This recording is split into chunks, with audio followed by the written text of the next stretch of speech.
नमस्कार। आज के वीडियो में हम देखेंगे कि अभी जो एसबीआई क्लर्क का रिज़ल्ट आया है जूनियर एसोसिएट्स का, तो कई सारे स्टूडेंट्स ने मुझसे पूछे कि एसबीआई में प्रमोशन कैसे होगा, क्लर्क से हम ऑफिसर कैसे बनेंगे। तो एक तो ये रीज़न है इस वीडियो बनाने का।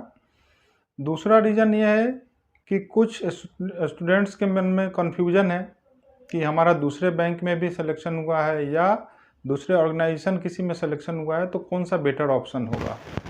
कुछ का ये था कि हमारा आरआरबी पीओ में सिलेक्शन हुआ है तो मैं उसमें ज्वाइन करूं कि एसबीआई क्लर्क का ज्वाइन करूं।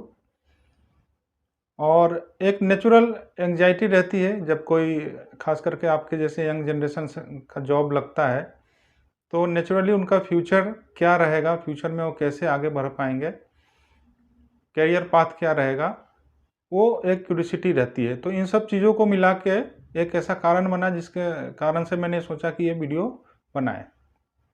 तो आज के वीडियो में हम देखेंगे कि अभी आज की तारीख में जो जूनियर एसोसिएट सेलेक्ट हुए हैं, जिनकी पोस्टिंग अभी अवेटेड है, आप लोग के पास कुछ दिनों में इंटीमेशन आएगा, फिर आपका डॉक्यूमेंट वेरिफिकेशन और मेडिकल वगैरह के बाद आपका पोस्टिंग दिया जाएगा।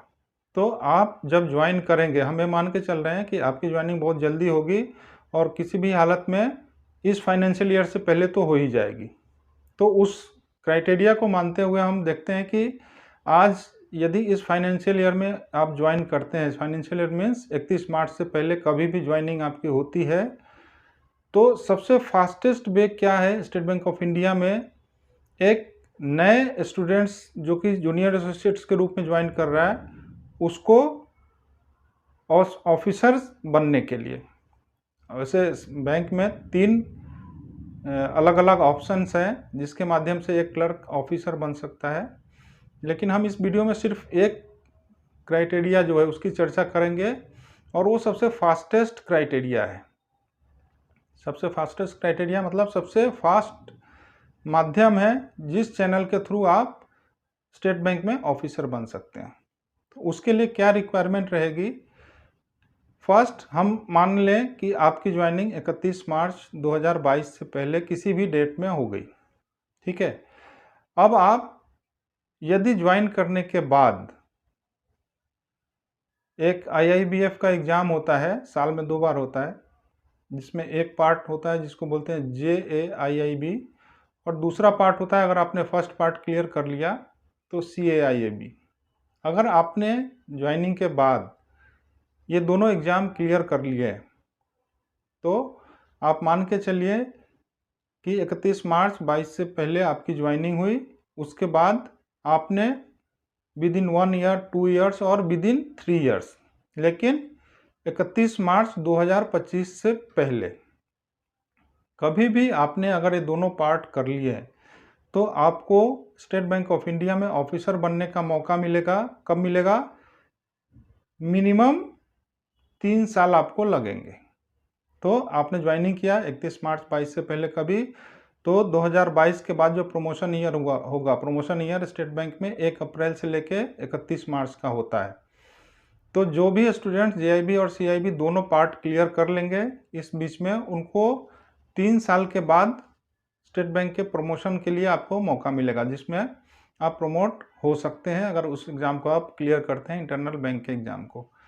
तो वो मौका कब मिलेगा? 3 साल बाद। तो आपका 3 फाइनेंशियल ईयर आप काउंट कर लीजिए, 1 अप्रैल 2022 से 31 मार्च 2023 तक का एक ईयर हुआ, फिर उसका अगला 31 मार्च 24 तक दूसरा और 31 मार्च 25 तक तीसरा। आपके 3 फाइनेंशियल ईयर कंप्लीट हो गए और इस पीरियड के दरमियान कंडीशन ये है कि आपने आईआईबीएफ के दोनों ही पेपर क्लियर कर लिए हैं।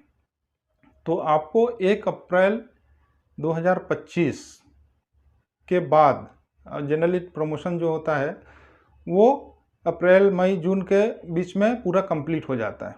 तो 1 अप्रैल 25 के बाद जो एग्ज़ाम होगा प्रमोशन के लिए, जो अप्रैल से जून 25 के बीच में, उसमें आपको बैठने की एलिजिबिलिटी हो जाएगी।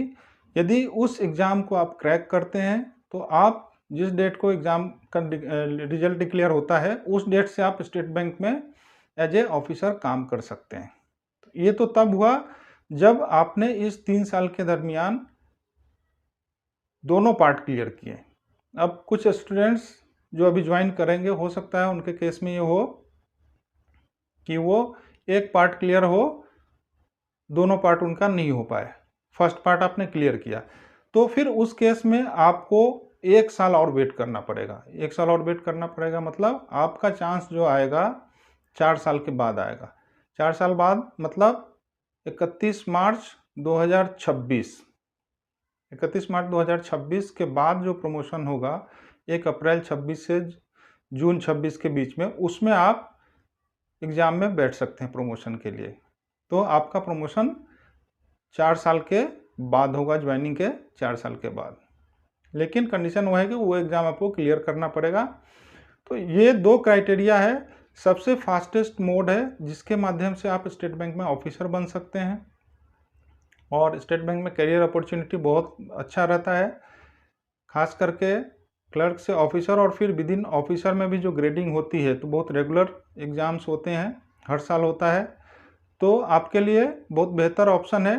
तो हम आपसे यही उम्मीद करते हैं कि आप जैसे ही आप बैंक में ज्वाइन करें, थोड़े दिन की आपकी ट्रेनिंग रहेगी, फिर आप बैंक में जब काम करने लगेंगे तो फर्स्ट इंस्टांस जब भी आए, आपको मौका मिले, IIBF की मेंबरशिप ले लें और वो एग्ज़ाम जो JIB का है उसका फॉर्म फिलअप कर दें, जिससे कि आपको आपकी जो प्रमोशन की एलिजिबिलिटी है वो जल्दी से जल्दी हो जाए। इसके अलावा JIB और CIB करने का बेनिफिट एक और रहता है कि आपको जैसे ही आप JIB क्लियर करेंगे तो प्रमोशन के तो बेनिफिट्स हैं ही, उसके अलावा भी एडिशनल इंक्रीमेंट आपको मिलेगा, JIB के लिए भी मिलेगा और CIB के लिए भी मिलेगा। तो मंथली आपकी सैलरी भी बढ़ जाएगी। तो उम्मीद करते हैं आपका प्रमोशन से रिलेटेड जो क्यूरीज था वो क्लियर हो गया होगा। यदि आपके पास कोई और ऐसे क्वेश्चंस हो जो आपके मन में डाउट क्रिएट कर रहा हो, तो आप इस वीडियो के कमेंट बॉक्स में लिख सकते हैं। हम कोशिश करेंगे कि उसका प्रॉपर रिप्लाई आपको दे। हमने यहाँ पे 2 चैनल और भी है स्टेट बैंक में क्लर्क से ऑफिसर बनने का, उसकी चर्चा नहीं की है क्योंकि हम ये मान के चल रहे हैं कि आप यंग जनरेशन हैं, आपके अंदर अभी बहुत एनर्जी है। आप अपने एनर्जी का पॉजिटिव उपयोग करके आप जल्द से जल्द जो फास्टेस्ट मोड है उसमें आप प्रमोशन प्राप्त करेंगे और जल्द ही आप स्टेट बैंक में ऑफिसर के रूप में काम करने लगेंगे। ओके।